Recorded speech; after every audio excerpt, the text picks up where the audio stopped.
भारत एक machinery and borewell Malegaon Nashik में आपका स्वागत है। अगर आप बोर करवाना चाहते हैं तो एक बार जरूर आइए भारत एक मशीनरी एंड बोरवेल पर। यहाँ मिलता है सबमर्सिबल पंप, जेट पंप, 4.75 और 6.5 inch bore run, fitting, repairing और पूरा सेटअप। हमारी खासियत बाकी दुकानों के मुकाबले सबसे सस्ता काम, पंप, पाइप और सामान और दुकानों से सस्ता। सारा काम ईमानदारी और एक्सपर्ट टीम के साथ। आपके लिए सुविधा, बोरिंग की गाड़ी चाहिए तो हम उपलब्ध कराते हैं। अपनी गाड़ी से बोर करवाओ, बाकी का सारा काम हम कर देते हैं।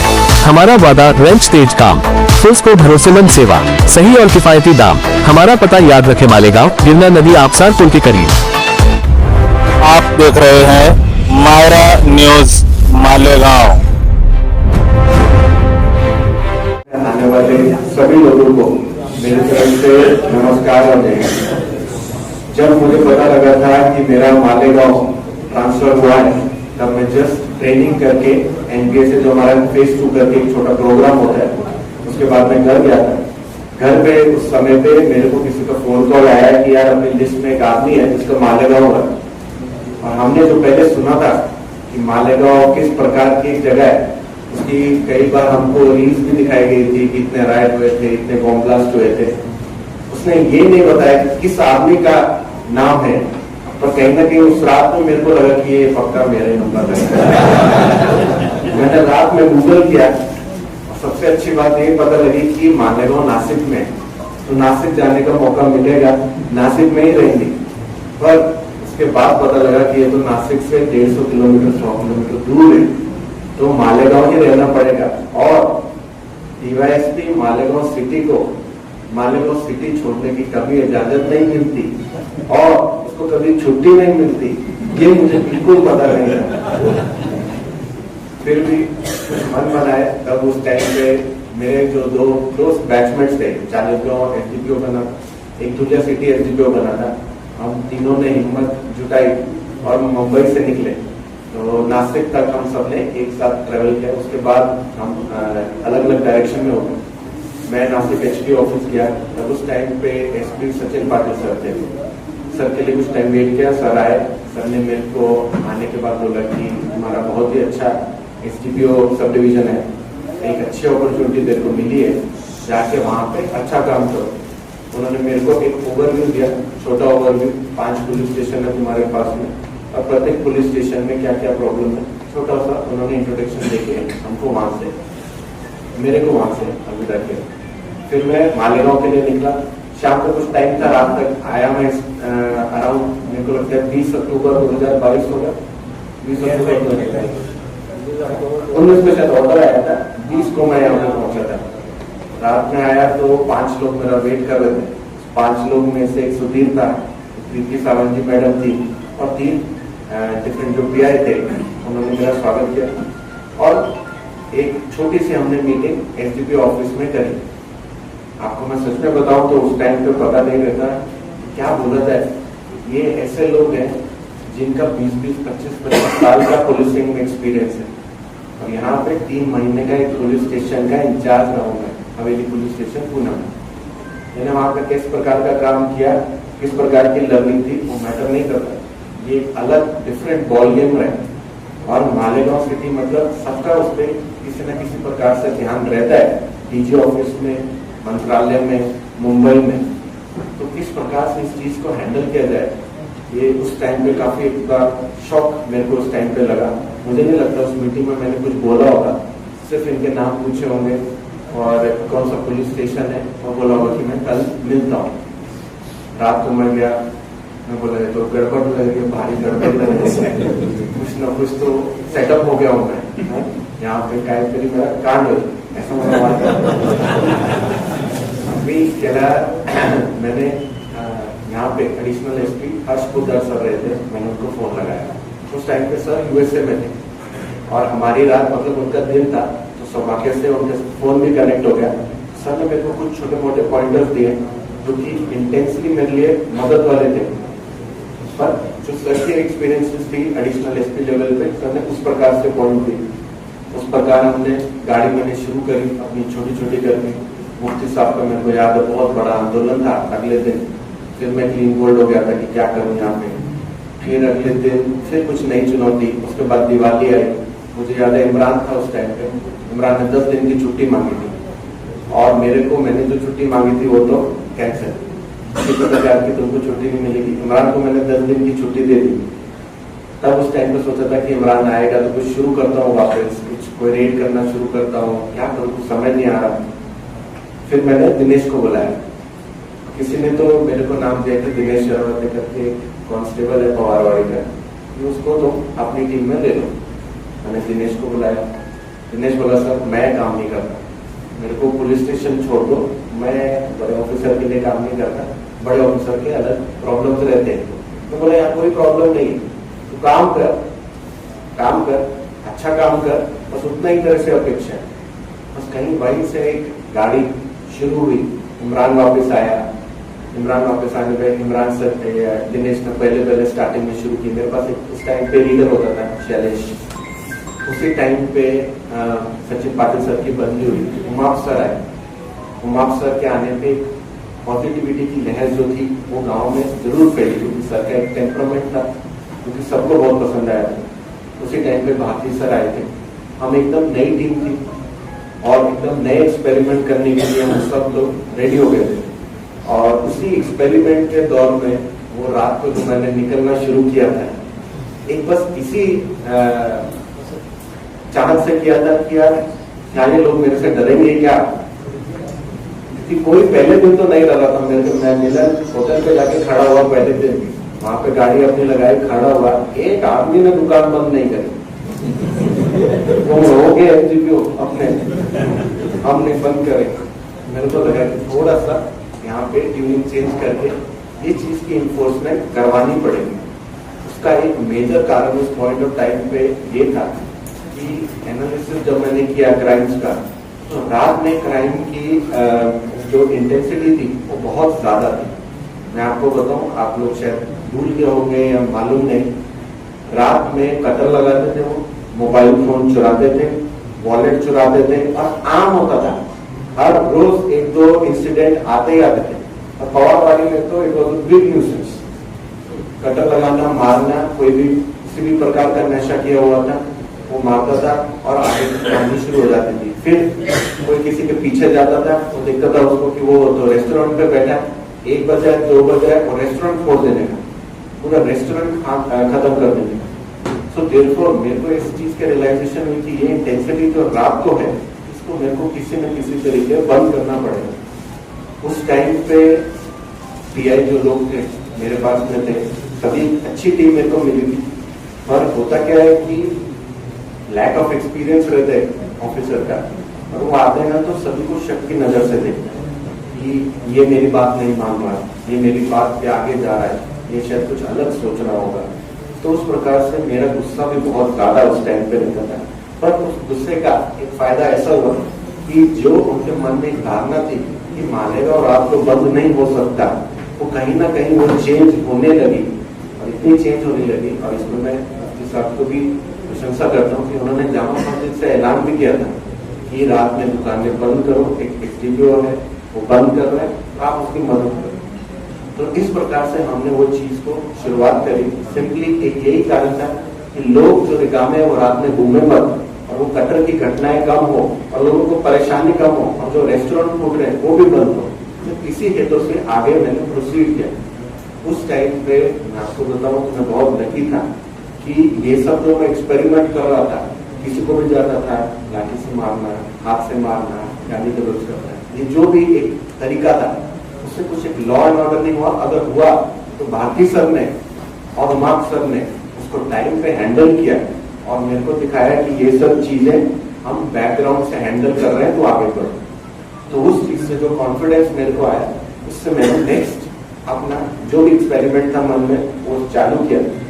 और जो नेक्स्ट एक्सपेरिमेंट था, और जिसके लिए बहुत सारे लोग मेरे को बोलते भी है कि सर आपने वो वाला मोड जो था छोड़ दिया आपने और दूसरा मोड पकड़ लिया। उसका एक सिंपल ये कारण है कि डंडा मारना और लोगों को पिटाई करनी ये एक सस्टेनेबल सोल्यूशन नहीं है पुलिसिंग का। आज मैं यहाँ पे हूँ, मैं डंडा मार रहा हूँ, मैं लाठी मार रहा हूँ, मैं गाली गलौज कर रहा हूँ, ये मैं कर रहा हूँ। कल मैं बदल के यहाँ पे चला गया तो कोई नया ऑफिसर आएगा, वो सेम टेम्परामेंट का नहीं होगा। तो ये कोई सस्टेनेबल सोल्यूशन नहीं है पुलिसिंग का। इसको सस्टेनेबल बनाने के लिए मतलब अगर मैं हूं यहाँ पे, मेरे बाद दर्शन है, दर्शन के बाद सूरज है, सूरज के बाद कोई भी आए, वो उस चीज को और आगे बढ़ा सके, तो मेरे को कुछ ऐसी चीज ढूंढनी पड़ेगी। इसी चीज का डिस्कशन में जूलिया सिटी का जो मेरा बैचमेट था ऋषिकेश, उसके साथ कर रहा था।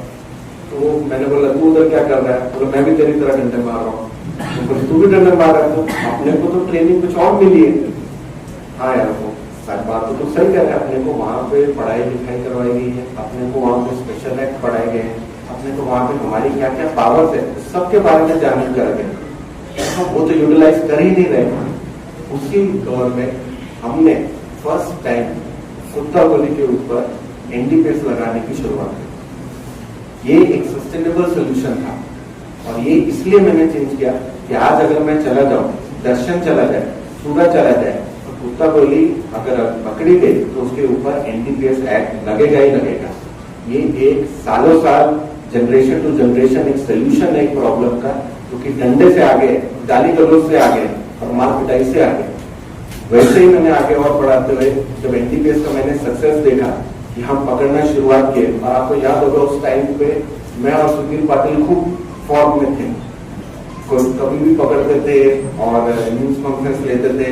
रेगुलर रूटीनली हमारा काम लोगों के सामने आता था और लोगों ने खूब सराहना करी। इसी चीज में मैं बहुत लकी रहा कि गांव में जितने भी पॉलिटिकल लीडर्स हैं, major political leaders, Asif Shaikh साहब हो गए, मुफ्ती साहब हो गए, इजाज बेग साहब हो गए, मुफ्ती इंटीग्रेटी साहब हो गए, ठीक है, डॉक्टर परवेज हो गए, ठीक है, मालिक मेयर हो गए, साहब माजिद हो गए, सब ने इस चीज में किसी भी प्रकार की रुकावट, मेरे को कभी फोन कॉल, मेरे को कभी आके मिलना कि आप इन लोगों को छोड़ दो, कभी भी नहीं करें।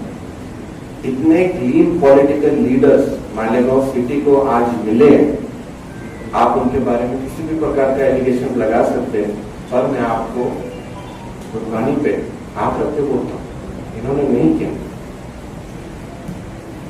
ये मेरे लिए बहुत ही सक्सेसफुल चीज थी कि ये लोगों ने मेरे को सपोर्ट किया साइड से।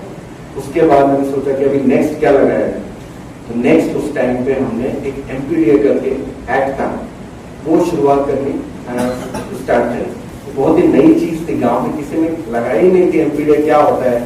मैंने एक बार, मेरे को याद है, मैंने सभी पुलिस स्टेशन में सभी अमलदारों को बुला के पूछा था किसी को एमपीडीए का प्रपोजल बनाना आता है क्या, किसी को आता नहीं था।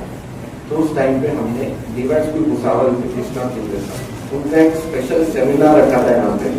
उस स्पेशल सेमिनार में स्पेशल अमलदार हमने यहाँ पे बिठाए, तो प्रत्येक पुलिस स्टेशन में एक एक अमलदार हमने बिठाए जिनको एमपीडीए की हमने ट्रेनिंग दी। आज उस एमपीडीए की ट्रेनिंग की वजह से कोई भी गुंडा जिसकी पास हिस्ट्री है, जिसने 4-5 गुने किए और अकेला गुने करता है, मतलब मौका में नहीं आएगा, संगठित गुनेगारी में नहीं आएगा, अकेला रहेगा, वो एमपीडीए के अंदर बुक हो सकता है। और ये कुशलता मालेगांव पुलिस को आज प्राप्त हुई है, तो ये सस्टेनेबल सोल्यूशन है। ये मेरे लाठी डंडे से कहीं आगे, इसीलिए वो लाठी डंडे बंद किए गए, इसीलिए उसके आगे सोचने का मौका सब लोगों को प्रदान किया गया। वैसे ही हमने उसके आगे और काम करते गए, कोरेक्स हो गया, एनडी हो गया, ऐसी जो विपदाएं गांव में परेशान कर रही है लोगों को और हमारे यूथ को खराब कर रही है, उसमें हमने क्या न्याय किया जा सकता है, किस तरीके से हमारे सेक्शन, किस तरीके से हमारे एक्ट हम अच्छे से लगा सकते हैं, उसके ऊपर काम करते हुए मैं आप सभी लोगों को बताता हूँ कि 3.5 साल मेहनत के बाद में हमने पहली बार कुत्ता गोली में एनडीपीएस पवारवाड़ी के गुने में मौका लगाया। ये नंबर 1 एक अकेला ऐसा केस होगा जो महाराष्ट्र में आपको पवारवाड़ी पुलिस स्टेशन में लगाएगा। इसमें पीआई खताल साहब, एसडीपीओ सिद्धार्थ करवाल, इन सबकी मेहनत साथ में जुड़ी हुई थी। तो ऐसे नए नए सोल्यूशंस के लिए ही जो दूसरा एक रफ पुलिसिंग थी उसको छोड़ के एक नई पुलिसिंग की तरफ जाने के लिए कुछ प्रयत्न किए गए थे। दूसरा एक मेजर रीजन यह था कि बाकी सबके जाने के बाद में बहुत बड़ा वैक्यूम क्रिएट हो गया था गाँव में।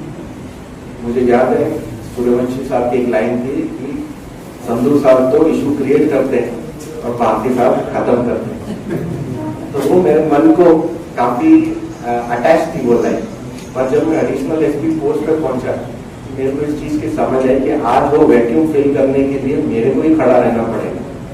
आज अगर मेरे को ही अपनी ईगो थोड़ी सी कभी कभार कम, थोड़ी सी कभी कभार ज्यादा, कभी किसी का हाथ पकड़ना, कभी दिल पे पत्थर रख के किसी के मंडल में जाना, जो कि मेरे को मालूम है कि थोड़े प्रॉब्लमेटिक लोग हैं और गांव के इतने शायद नहीं है, फिर भी मैं गया और वो वैक्यूम को फिल करने की ये कोशिश थी और कई तरह उस वजह से लोगों को लगा भी कि संधू सर सॉफ्ट हो गए, पर सॉफ्टनेस तो कोई ऐसा और मेजर कारण नहीं है। कभी कभार रोल जब चेंज होता है तो उस प्रकार से तुम्हारा बिहेवियर चेंज होना अपेक्षित है। अगर रोल चेंज होने से बिहेवियर चेंज ना हो तो फिर अगली सीढ़ी जो कि है एसपी सर और आईजी सर, उनको गांव में आके बैठना पड़ेगा और ऐसी नौबत ना आए, इसीलिए ही ये रोल को मैंने अपने हिसाब से चेंज किया। बाकी मैं आपको बताना चाहता हूँ कि कोई भी ऑफिसर किसी भी गांव में 1 to 5% से ज्यादा चेंजेस नहीं कर सकता, पर वो जो 1 से 5% चेंज किया गया है उस पर नए ऑफिसर्स अगर काम करें तो वो 5% इंटू 5 25% भी बन सकता है। तो उस चीज के ऊपर काम करते हुए मैं आपको बोलना चाहता हूँ कि मैंने मेरा 1 से 5% करने के लिए खूब प्रयत्न किया। मुझे लगता है कि गांव में आप लोगों का एनालिसिस अलग होगा, पर मेरा ऐसा एनालिसिस है कि गांव में जो एक गैंग बनने की प्रोलिफरेशन थी कहीं कम हुई, चेन स्नैचिंग की घटनाएं कहीं कम हुई, कहीं कत्ल लगाने की घटना अभी भी होती है, मैंने डिनाई करता हूँ, उसके ऊपर अपने को निरंतर काम करने की जरूरत है, पर कहीं पे भी वो थोड़ी सी कम हुई। कुत्ता गोली एंटी, जिसके लिए ऐसा लग रहा था कि कहीं हम भी एक पूरे महाराष्ट्र को सप्लाई करने वाली जगह बन जाएंगे, आज तक ऐसा कोई सिचुएशन हमने यहाँ पे क्रिएट नहीं होने दिया। निरंतर हमारी रेट उसमें चल रही है और लॉ एंड ऑर्डर पे मैं बहुत गर्व से बोल सकता हूँ, मेरे साथ जितने भी पीआई लोगों ने दिल भर के जो काम किया है उसकी सफलता का मैं आपको एक ऐसा उदाहरण बोलता हूँ कि मालेगांव से आज बंदोबस्त लॉ एंड ऑर्डर के लिए बाहर जाता है, आता नहीं। हम बाहर बंदोबस्त प्रोवाइड करते हैं, हमको ऊपर से सूचना आती है आप अपनी एसएफटी बाहर भेज दो, आप अपने कई आरसीबी बाहर भेज दो। तो इसके लिए सारी मालेगांव टीम ने आज इस हॉल में बैठे हुए सभी लोगों ने और यहाँ के राजनीतिक लीडर में जो भी नहीं आए, जो आए, मैं सभी लोगों को यहाँ से फिर से पहचानता हूँ। सभी लोगों ने अपना योगदान दिया है, पॉजिटिवली योगदान दिया है और इस प्रकार से मैं बोलना चाहता हूँ कि मालेगांव जरूर बदल रहा है और इस बदले हुए मालेगांव का एक अच्छा रूप अपने को आने वाले सालों में दिखेगा। आज अतिक्रमण के ऊपर एक बहुत बड़ी ड्राइव मालेगांव में जो भी यहाँ पे लीडर्स हैं जिनके हाथ में सत्ता है उन्होंने ली है और ये इतना बड़ा स्टेप है जिसके लेने के लिए कितने गट्स लगते हैं, क्योंकि एंड में एक पॉलिटिकल लीडर का सर्वाइवल उनके वोट से, उस वोट से आगे सोचना और गांव के हित में सोचना कि ये अतिक्रमण अगर एक आदमी को फायदा दे रही है तो 1000 लोगों को नुकसान भी दे रही है, तो उसी एक तरह आगे सोचना।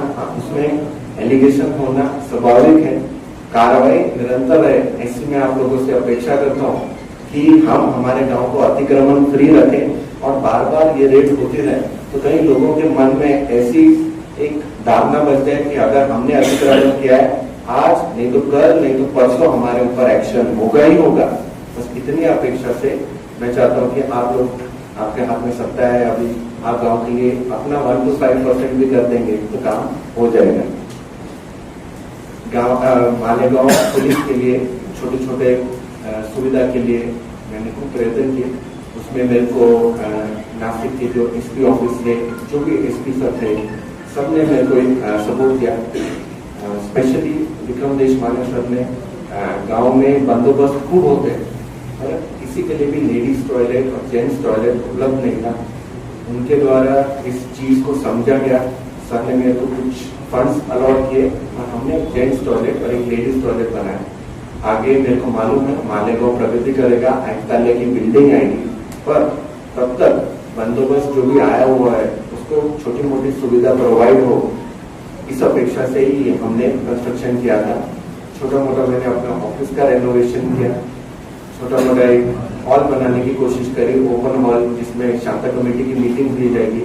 और मैं यही अपेक्षा करता हूँ कि आने वाले पीआईज, ऑफिसर्स, अमलदार, एसडीपीओज, ये जो टीम रहेगी ये किसी 1 to 5% काम को आगे बढ़ाएगी और कुछ नया इंफ्रास्ट्रक्चर डेवलपमेंट मालेगांव पुलिस की जिनके हाथ में सत्ता है उनके सपोर्ट से करेगी, यही अपेक्षा रखता हूँ। आप लोगों ने मेरे को 4 सालों में खूब सहकार्य किया है। मुझे नहीं लगता कि 4 साल में ऐसा कोई भी आदमी है यहाँ पे जो मेरे कांटेक्ट में नहीं आया, किसी न किसी तरीके से हम लोगों ने एक दूसरे से बात करी ही करी और गांव में अगर कोई भी मसला उठा है उसको हमने सक्सेसफुली सॉल्व किया है और उस सक्सेसफुली सॉल्व करने की वजह से ही मुझे जालना स्पेशल मिली है। इस चीज की मेरे को जानने में यही बोल के खत्म करता हूँ। Thank you.